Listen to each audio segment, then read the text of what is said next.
Hello there. Thank you for joining us today. I'm Marche, the webinar director here at Advice Chaser.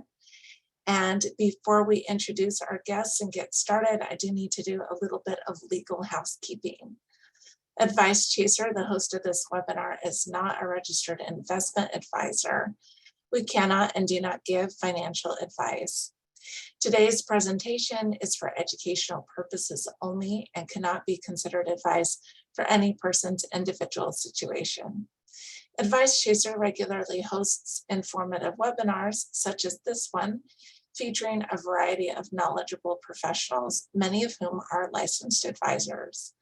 Any opinions, ideas, jokes, or principles expressed by presenters are their own, and however true, funny, or interesting, are not endorsed by Advice Chaser.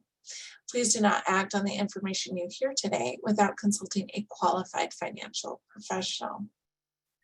We're thrilled to bring you this educational presentation today. A couple of housekeeping notes. Attendees are muted, but we do encourage you to ask questions using the chat box, and the presenters will answer those queries during or after the webinar today as appropriate. If you ask a question in the chat box, go ahead and leave your contact information as well. That way, if we can't get to your question during today's event, we can reach out to you after the event to make sure that gets addressed. We want this experience to be as educational as possible. So again, please don't hesitate to ask for clarification or expansion of the material.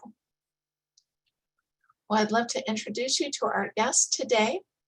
Joe Dominic joined Snyder Financial Group as a wealth advisor in 2017. Joe's experience in the industry started out as a financial advisor in 2007. He has worked on large teams throughout his career, focusing on comprehensive financial planning and investment management for individuals, high net worth families, business owners, and institutional clients. Joe is a Washington State native who graduated from the University of Washington in Seattle with a BA in Business and Administration at the Michael G. Foster School of Business in 2002.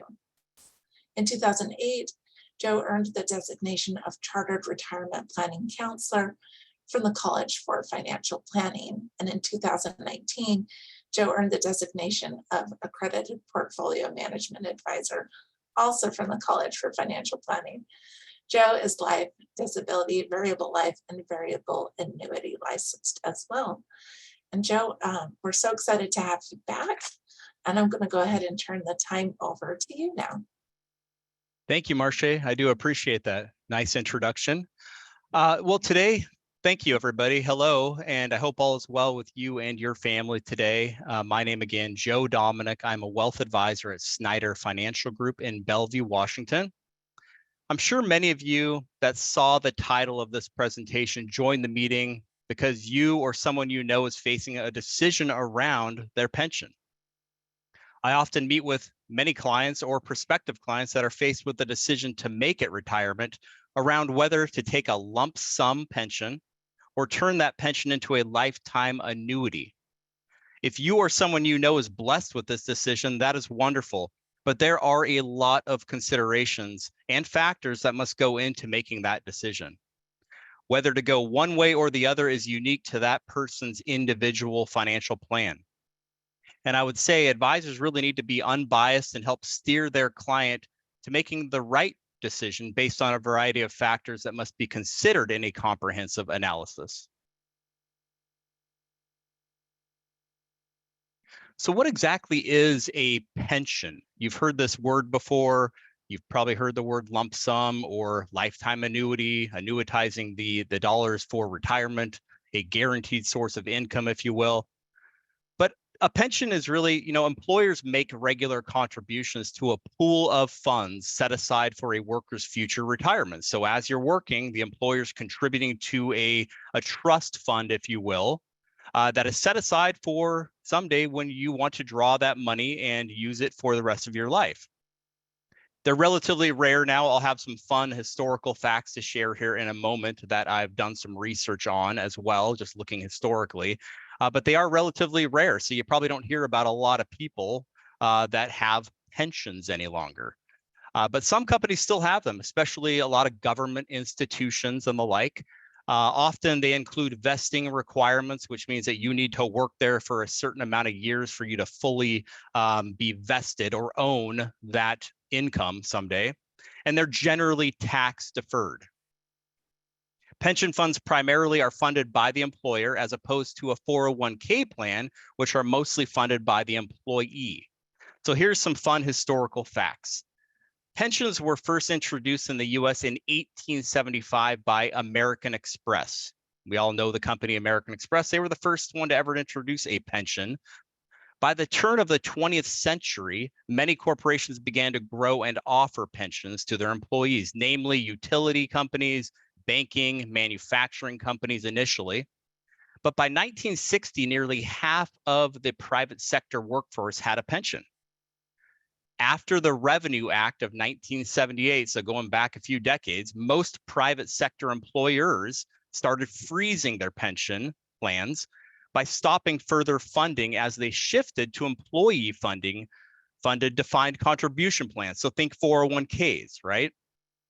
Data from the Social Security Department showed that the number of workers in pension plans declined from 38% in 1980 to 20% in 2008. So in comparison, defined contributions plans jumped from 8% in 1980 all the way up to 31% in 2008. So there was a big shift of the company is going to give you this lifetime income stream or fund it for you to, we're going to put the burden on the employee. The employee needs to fund it now through a defined contribution plan like a 401k. So this really shows that in less than 2 decades, a majority of the workers had jumped from a traditional pension plan to that of a 401k. Some of the companies that had shifted from pension plans to 401k plans include big names like General Electric, IBM, Motorola, Verizon, to name just a few of them.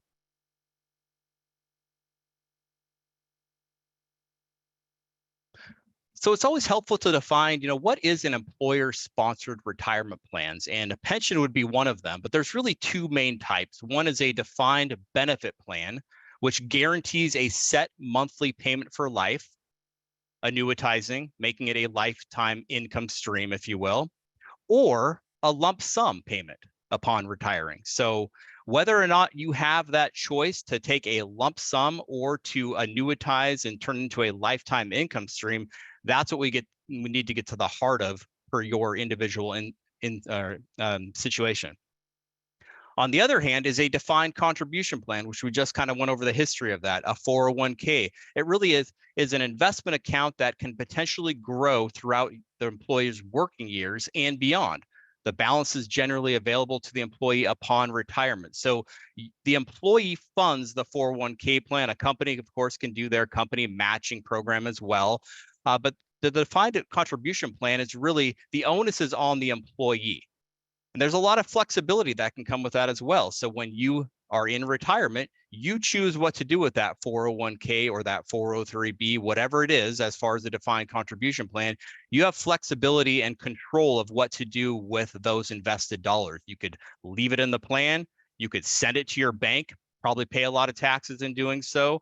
Or you could roll it over into an IRA, work with an advisory firm, do financial planning, make sure that you're good to go for the rest of your life in retirement. So those are the 2 main types of employer-sponsored retirement plans: are the defined benefit plan, commonly known as a pension, and then the defined contribution plan, commonly known as a 401k. We did have a question here. Yes. How common is it to have both a pension and, say, like a 401k? So how common is it to have both types at your employer? It's not that common. I typically see that with a governmental position or something that has to do with government. You see it a lot you could see it at hospitals potentially. A lot of doctors and nurses that we work with also have that choice. And unfortunately, sometimes when you first get hired to an employer, maybe it's a government, maybe it is a hospital per se, you have to decide right away, which one am I going to do? Am I going to do their plan 2, their plan 1, their plan 3, 4, whatever their choices are? And that sets the stage for the rest of your working years of that institution. So in other words, once you decide, I want to do this plan or that plan, you're essentially locked in. And so, and I could share a lot of stories around that, but I think we probably know a lot of people that have that kind of a setup in their situation. But great question. I would say that they're few and far between. There's not a lot of companies that employ both of those strategies, if you will.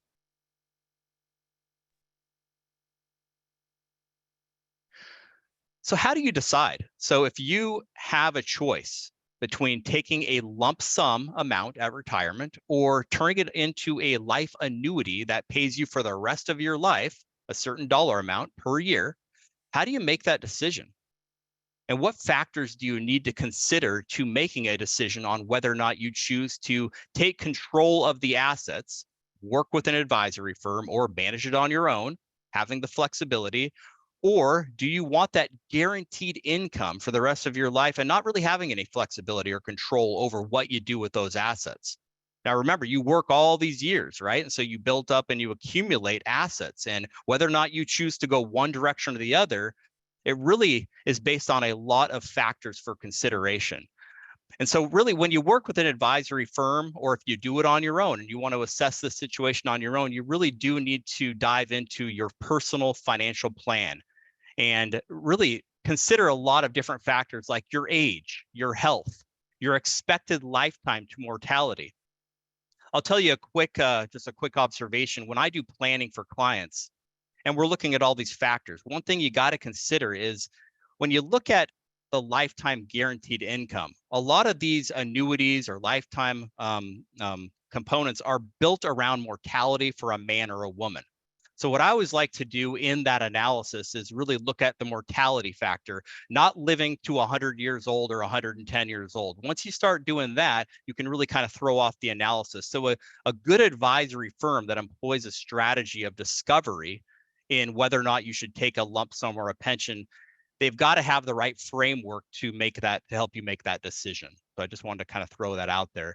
But also your retirement cash flow plan. What other guaranteed income sources do you have? Is this going to complement those guaranteed income sources? Or would you be better on just taking a lump sum, investing it into a portfolio, whether or not it's conservative or moderate or aggressive? Of course, that needs to be determined by your financial planning as well.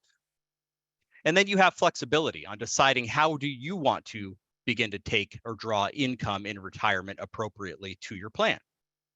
You also want to make sure you understand what other available retirement assets or resources are available to you. So do you have any non-retirement assets? What are your bank account assets? Any other IRAs or Roth IRAs or anything else that you could use in drawing during retirement?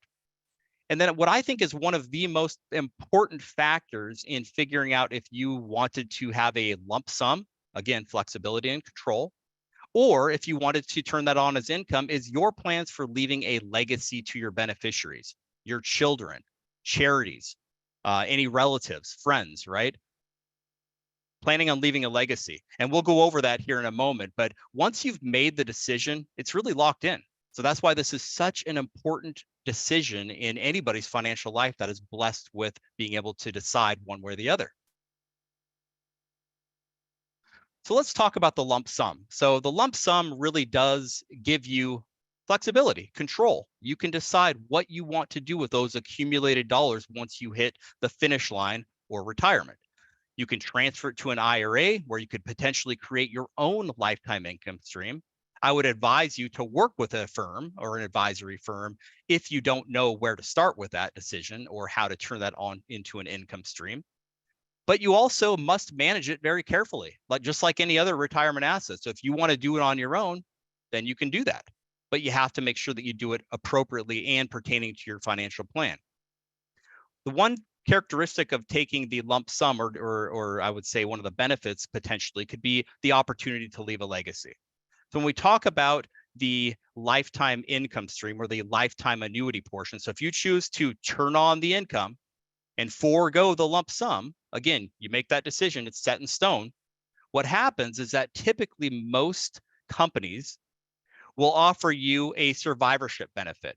And so in other words, if you were to pass, the owner, the account owner that worked for the company, and you chose to have a spousal benefit, there's probably a whole bunch of different choices. You could do a lifetime income stream based on only your life, or you could choose to do one with a survivorship benefit. But once you do that, that's who it goes to. And if you die and your spouse passes away as well, that's it. It's over. It doesn't go to another beneficiary or your children or charities or anything else. With the lump sum pension, that of course is where you have an opportunity to leave a legacy. So if a husband or wife passes away and then their spouse passes away later, you could have contingent beneficiaries where you leave it to a charity or a cause, or you leave it to your children. With the lifetime annuity portion, that wouldn't be the case.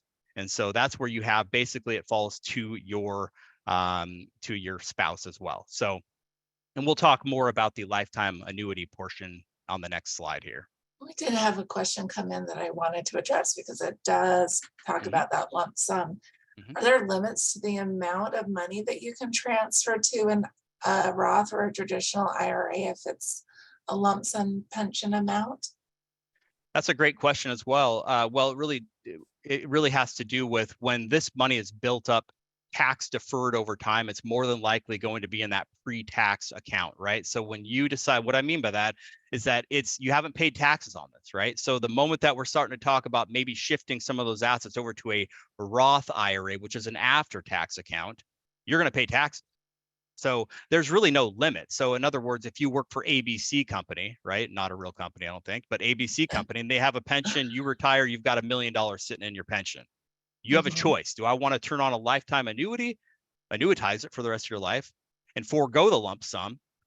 It could be $1 million, it could be 500,000, it could be 50,000, right? Your company might actually come to you and say, hey, we want you to take the lump sum because we don't want to have to pay out an income stream for they might actually offer you that. We're going to give you even maybe a little more lump sum for you to take it now as opposed to later, right? But there's really no limit per se. It's whatever that's accumulated to. And I think the bigger question is, what do you do with that amount once you hit retirement? If it's all pre-tax dollars, the moment you decide to convert that to a Roth bucket or move some of that money into a Roth, you're going to realize that amount as income the year that you convert it.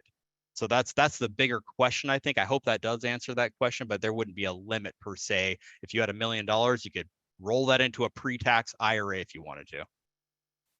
All right. And what about taking some of it out? And as far as as opposed to like putting it in a retirement account, what about just taking some of that out, paying the tax, and then having that as part of like a regular bank account, brokerage account? Right. Good question. So I often get this a lot and it's really about fine tuning all the knowledge or what you know about your options with the lump sum and a pension. Every situation is unique.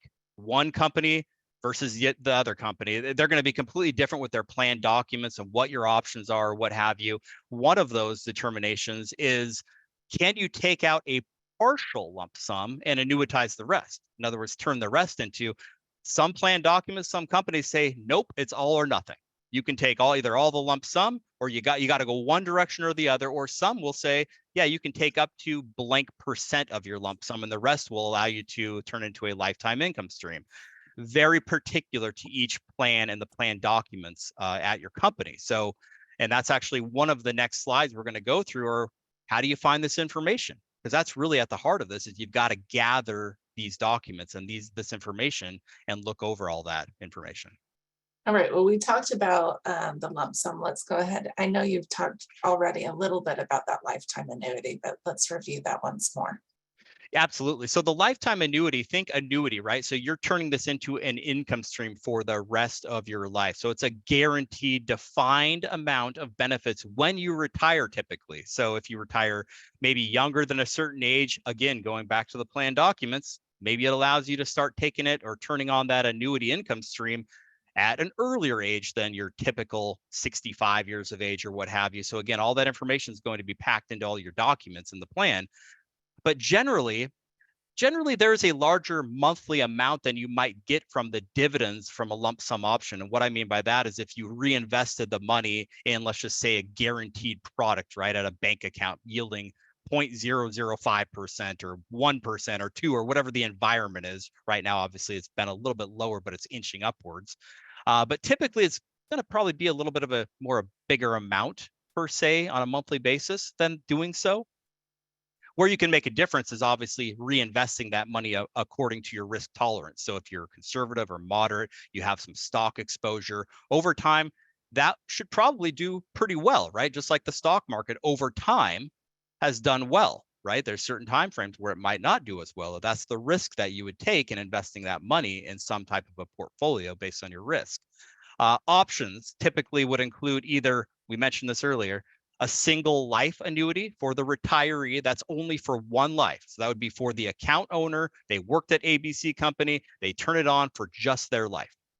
Or there's a joint and survivor annuity for the retiree and their spouse, typically.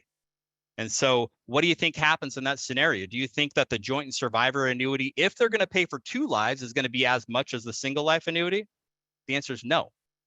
Because if a single life annuity, all the company's doing is covering one person's life, right? So, but once you add in a survivorship, so now all of a sudden it could go up by another 5 or 10 or 15 years past one life, they're going to reduce that amount typically in the options that you could choose. And there might be 10 different options. There might be an option where it's period certain for 10 years, 15 years, 20 years. They'll just keep paying this out whether or not you have a spouse or what have you to a beneficiary. So there's a lot of information that you have to uncover about your options in your plan documents. Why would, go ahead. Sorry, we did have Marcia. a question here. So does it make sense to do this if you have no errors? Makes sense as far as doing either a lump lifetime, sum or the lifetime annuity. So if you're not planning on leaving a legacy. Right. I think also I would always go back again, pointing to a comprehensive analysis, a financial plan on your situation first and foremost. I think it would be malpractice to answer that question without knowing the full scope of somebody's situation, right? Yes, maybe it does make sense to just annuitize it if you don't have any plans to leave money to a beneficiary or a cause or a charity, but it might not be the right decision. Maybe you already have your guaranteed, your basic necessities, your expenses already solved for.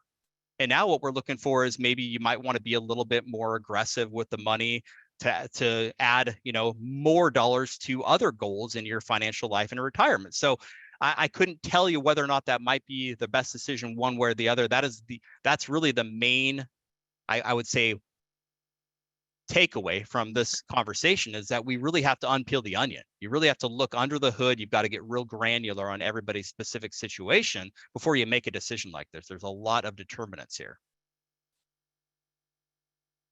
Lastly on this, and thank you for that question, Marche.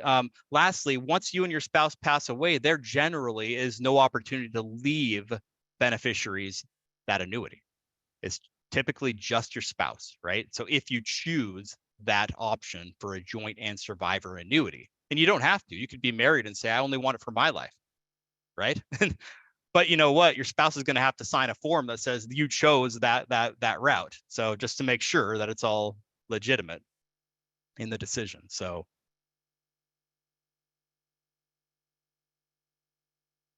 All right, I think we're already about finding about your pension. Yeah, so finding out about your pension, that's what this is all about. It's about getting good information and talking to your human resources department, asking them to run, if they have it available, running a pension estimate with multiple scenarios. Asking them, hey, what if I retire at 62? What if I retire at 65? What if I wait until 70 to retire? What does that do to my pension lifetime annuity version? Or what does that do to my lump sum? I'll throw out a couple things right now, and I won't get, this is an hour topic. I could talk about this one topic for quite a while, but there's a lot of situations right now with companies where you might have heard this, but segment rates, which are really tied to not only the inflationary environment, but the federal government raising interest rates like they have recently, and that they're probably going to continue to do. And it's been affecting some of these segment rates that are tied to how they determine what your lump sum value would be at a certain age. So there's a lot of rumblings right now that some of these segment rates at companies are actually going to make that lump sum value go down in the near future, or it already has affected your potential lump sum amount at a certain age. And so again, this is a conversation with your HR department or with the administrator of your pension, is to find more information about this. find more information about how does this affect my lump sum opportunity right now. Okay, so what is the question you have to ask your HR professional? I would just ask for what is the state of the lump sum that you have for you, unique to your situation, and is it being affected? And I would ask your colleagues as well, colleagues that are maybe heading into retirement. They have this choice in front of them as well. So if you're blessed with this decision, I would inquire with not only your company, HR, but also maybe some of your colleagues, your cohorts, people that are going through the same decision right now. We've got a few clients here that are going through that exact decision, and they're actually seeking some of their own friends at work, figuring out what they are doing, just starting to really have that conversation around what makes most sense based on the environment that we're in with interest rates and Fed raising rates and inflation and the whole gamut. It all works together for the valuation of that pension lump sum. And then, of course, once you receive that information or you uncover the information in the plan documents, and maybe you have some multiple pension estimate scenarios ran, you either want to put that into your own planning software scenario analysis tool, or I would encourage you to meet with an advisory firm that employs that strategy, that really sits down with you and walks through multiple scenarios and says, here's one scenario that if you work till 65 and you turned on this lifetime annuity, or what if you took the lump sum? What does this do to the rest of your financial life using conservative variables? And I'll highlight the word conservative variables, because there's nothing worse than running a plan with 8 to 10% rates of return. And what if you only get half of that? Well, now we just ran a plan that really is it's a really, really nice picture to look at, but it really doesn't paint the entire picture from a conservative standpoint. So I would really encourage you, if you're meeting with an advisory firm, that you have those conversations around running the plan conservatively. And of course, finding out more. So I'm sorry, I'll just go back one Oh, slide yeah, there, sorry. Marche. That's okay. Yeah. Another thing to think about is, well, what are the different spousal survivorship options? We went over this, but what are those options? Laying them all out on the table. If you've got 5 different choices or 2 different choices or 20 different choices, putting those in front of your advisor as well and saying, what makes most sense for our plan? If I choose the lifetime annuity for my spouse and maybe there's some sort of a 10-year period certain on it, you got to understand what that is before you make a decision. So having that conversation with a good advisor as well is paramount to this decision.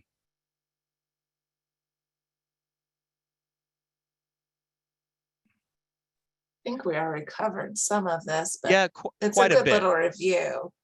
Yeah, I think the one thing that I would say is just that your pension, guaranteed income, or a lump sum, it's only a part of your retirement plan. We've really got to look at all the moving pieces, right? So everything from what are the other accounts that you have available? What's in your bank accounts? What have you done to save from that standpoint in your bank accounts?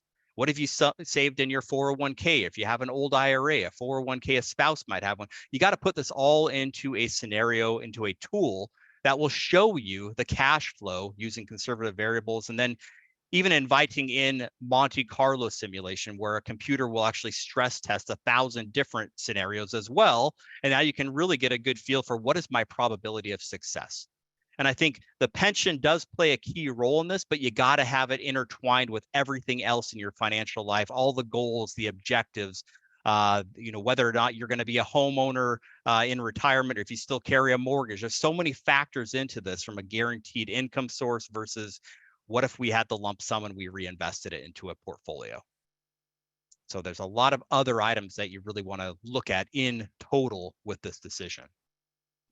I know, Joe, one of the things we talked about before the webinar was how each of these pensions is its own animal. And so what kind of steps do advisors do to get to know about the pension plan itself to properly advise their clients?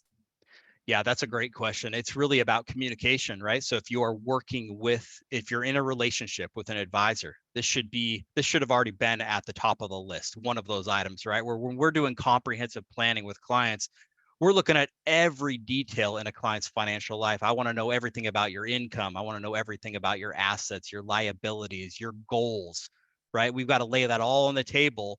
And oh, by the way, if you've got this pension decision coming down the pike, Well, that means that we really have to start doing our due diligence and having communication and dialogue. And what can you bring to me or to the advisor to start looking at all those options and running multiple scenarios? And so I would say that's really when you're working with an advisory team, again, that's a relationship, right? So we have to make sure that we're both bringing information to the table and analyzing different scenarios. I hope that answers that question. Yeah, and actually, let's go ahead and take a couple more questions here. Can you talk a little bit about tax strategy when you're deciding whether to do a lump sum or a lifetime annuity? Yeah, so tax implications, when you think, that's a great question as well, but I'm not a CPA, by the way, I'll just put that out there, but for tax implications, when you think about the fact that these are typically a pre-tax bucket of money, right? You haven't paid taxes on these, just like a 401k, a standard pre-tax 401k. When you get to that point where you have a choice to say, I want to take the lump sum and roll it into an IRA, that is a qualified rollover of that money. So in other words, there are no tax consequences. You could literally pick up your pension and move it roll it over into an IRA, and you don't owe any taxes. Here's when you would owe taxes. If you rolled that money over, and in doing so, you said, I'm going to take out 150,000 and send it to my bank. Well, that tax year, you just realized 150,000 of income. So now you owe taxes on that 150,000 of income. Probably not a smart choice, right? Maybe it is. I don't know. Again, I don't do everybody's taxes. So I think what you got to look at is what is the proper methodology of taking income out of that bucket of money. If it's in an IRA, that's where our firm, we work with our clients' CPAs very closely, collaboratively, where we're talking about all the moving parts of when does it make sense to start taking money out of an IRA as opposed to a non-retirement account. The sequence of withdrawals, if you will, needs to be a discussion point around the tax implications of taking out money from different buckets in retirement.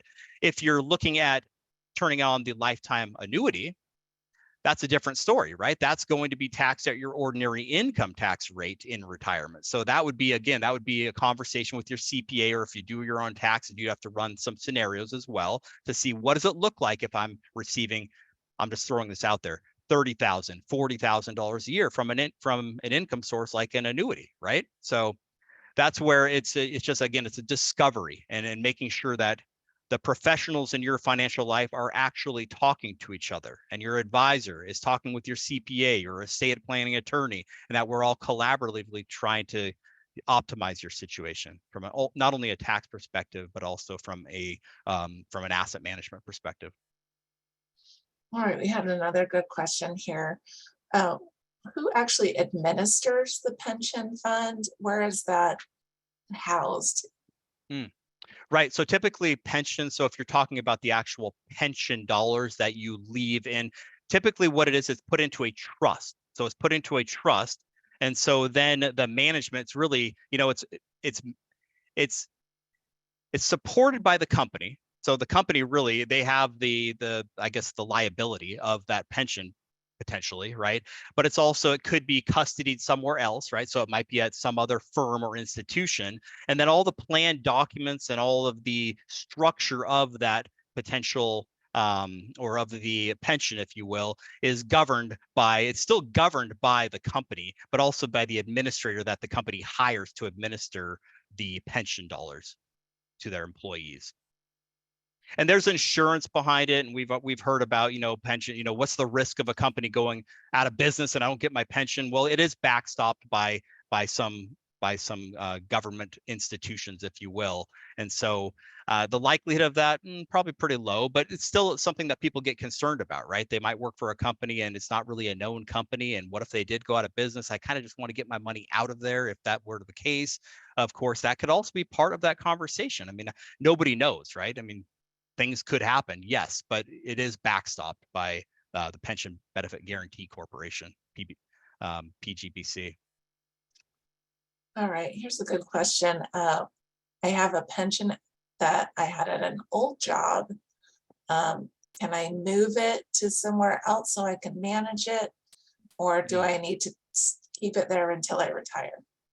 Right. So you're probably not going to be able to do a pension, I would say the income roll it into another pension at another employer with their lifetime annuity. But the lump sum amount, yes, if you break service from an employer, typically it results in, well, you have to be terminated or leave the company. But then once that happens, you can do a qualified rollover of that money. Again, you'd want to go to the plan documents. This is where an advisor and your own due diligence, you want to make sure you understand what are the rules, right? And then typically you'd be able to roll that amount over into another qualified bucket of money or an IRA per se. So yes, that should be an opportunity. Absolutely. And are there ways to take out money from a pension plan early, like with a penalty, just like with a 401k or something like that? Yeah, typically if you take the annuity version, so if you that typically you're probably going to have, according to your plan documents, a certain age that you can take it out starting with, and that's why multiple scenario analysis is critical, right? That's why you want to have different scenarios ran for different ages of potentially retiring. If you want to retire earlier, you want to find out that information. Can I take my pension at this age, or do I have to wait till a certain age? But I think that's really, it's more about discovery, right? Really going back to the administrator or the company, your HR, and learning more about what are my options? What can I do with this money when I get closer to retirement? And you don't want to wait till the final month of working to figure this out. You probably want to get ahead of this. And I'm not suggesting that somebody that's right there right now that you still have a chance to learn more about it. But I would say the farther ahead you can get of this, the better it's going to be for making that decision. All right, well, we have a final question here. Can you run a scenario where you can see if the lump sum option or the lifetime annuity would be better for you? That is a great question. I would say that needs to be ran. Absolutely. And you can, however, nobody has a crystal ball, right? Nobody has a magic wand. That's why I would say use conservative variables. In other words, use low growth rates, use mortality. Don't run it to age 100 per se, right? It's going to throw off the data because most of us aren't going to live to be 100 years old. So it might tilt the decision one way where really it's like, are we looking on the same page here, right? But I would say, yes, absolutely. You should run multiple scenarios saying, here's one version where maybe I use a 4.5 or a 5% rate of return for reinvesting that lump sum pension into a portfolio, 4 to 5%, something like that, a lower rate of return as compared to like an 8 to 10% return doesn't make a lot of sense for planning in my estimation. And then running that side by side is saying, what if I took the single life annuity? Or what if I took the spouse, the joint life annuity with my spouse also getting 50% of the annuity or 75% of the annuity value when I die? Running those multiple scenarios. And I have to just kind of go a little deeper on this question because I think it's important. But that also helps you make that decision around survivorship. What if you do pass away prematurely and now your spouse only gets 50% of your annuity? Maybe your spouse needs at least 75% of your annuity, what you were taking in during your life. And so now that helps you determine which way should I go, right? If you really want to take the annuity version, well, then we got to get that right as well from a survivorship standpoint, potentially protecting your loved one. Very interesting. Well, folks, that's about all the time we have for questions today. Joe, thank you so much. What an interesting discussion. On It behalf of the, is. it is really good.